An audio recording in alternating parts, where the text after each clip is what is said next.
it's not something you hold in the present. You have hope for something that is to come.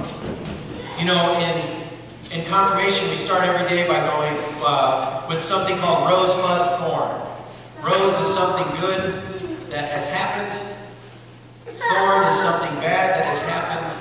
But bud, like a budding rose, it's something you're looking forward to. That's hope. Anticipation of what is to come. And there's an interesting thing about hope, and it's what I kind of want to talk about, is there's another side of the coin of hope, and that's fear. They reside in the same space. They both involve something in the future. They both involve anticipation. Yet what they anticipate is so much different.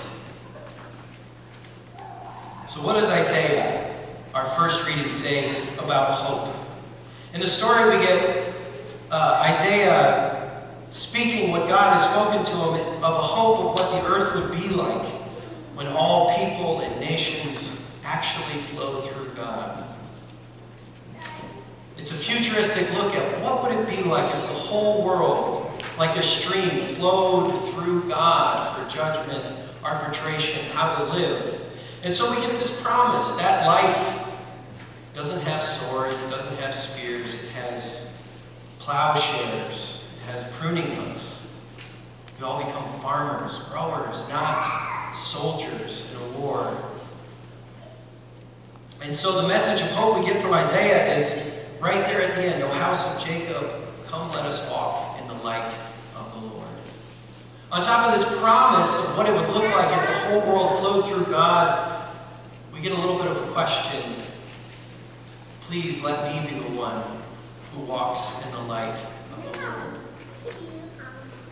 Psalm 22 is a little bit similar too, except it's talking about going to visit Jerusalem, the house of God, and seeing all the greatness there is and all the hope that's spurred on by the greatness of God's holy temple in Jerusalem. Yes, there's prayers for peace, there's marveling, but again, those last words, because of the house of the Lord our God, I will seek to do you good. It tells us a little bit about hope and anticipation. As we look forward and look ahead and look and are excited about something, could it possibly inspire us to live better today? That's what the psalmist is saying, and I think in the Christian life, that's what we can talk about. Not, anticipation for that Christmas morning when you get to see the kids, grandkids, or you are the grandkid that gets to open all the presents, but anticipation to what would it be like when the gospel text that Jesus talks about happens. Could it be that hope calls us to live better lives today for those in need? That's what Romans gets into. When Paul's letters to the Romans, he's saying salvation is nearer to us now. The end is coming nearer to us now. So put on your armor of light. Don't worry about the things of this world that draw you away from God. How about you focus on the good stuff? He literally says, why don't you put on Jesus Christ? And what does it mean to put on Jesus Christ other than to put on hope? Put on the garment of hope and the promise that what Jesus Christ did on the cross and in that empty tomb, he did for us. He did for you.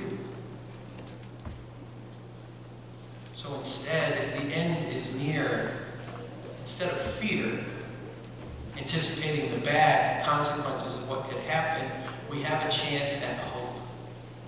Anticipation of the good that comes with Jesus Christ. Even if the end is near, and as Jesus says, we don't know when it is, we can have hope that his life and love will reign forever. And so let's take a look at this unexpected hour Jesus talks about. This time, it's kind of a scary time we don't like about. Of course, it came up in a text, I believe, 2 Sundays ago. Again, this idea of Jesus saying, hey, the Son of Man will return in an unexpected hour. And so as we wait for that unexpected hour, how are we going to wait? We're going to wait in hope. We're going to wait in Are we going to worry about, did I do all the right things? Did I live the life? Do I believe in the love of God strong enough? Or are we going to know about the hope that comes with God, that God didn't die so that we could earn then that love, but Jesus Christ died on the cross to say that we've already been given it. It's not about earning it. It's about receiving it. As we think about Jesus Christ's return, and as we prepare for Christmas, and as we think about the unexpected hours in our lives, those times when all the bad things seem to happen, in the midst of it all, we should be treating it like Christmas morning when you're a little kid. When you wake up and immediately your heart starts to beat because you know under that tree is a gift for me. I got some stuff under there. I wonder if it's what I asked for. This is so amazing. That's hope. That's how we are called to live and receive and wait for the unexpected hour, not to treat Jesus Christ's return like the morning of a test you didn't prepare for. Oh, crud. That's today? Oh, I'm going to do so bad. This is going to suck.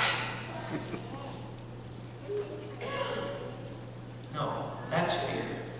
That's living in fear. The only preparation we need for Christ's return is the one who is returning. That's Jesus. That's His grace. And so as we think about today, we think about hope. Anticipating the good. And we can anticipate the good that we receive in Jesus Christ because we've already heard the good news of what He did 2,000 years ago. We don't have to let fear rule over our lives, and that's because fear is like a darkness. It clouds our judgment, it clouds our choices. Sometimes out of fear, we do the wrong thing. Or sometimes out of fear, we do nothing.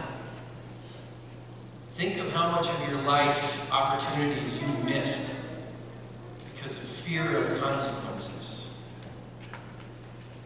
instead of hope in what could be coming. And so while fear is darkness, today we can thank God for the light. The light that is Jesus Christ, the crucified and risen one. The eternal sign of hope is Jesus Christ, that crucified and risen one.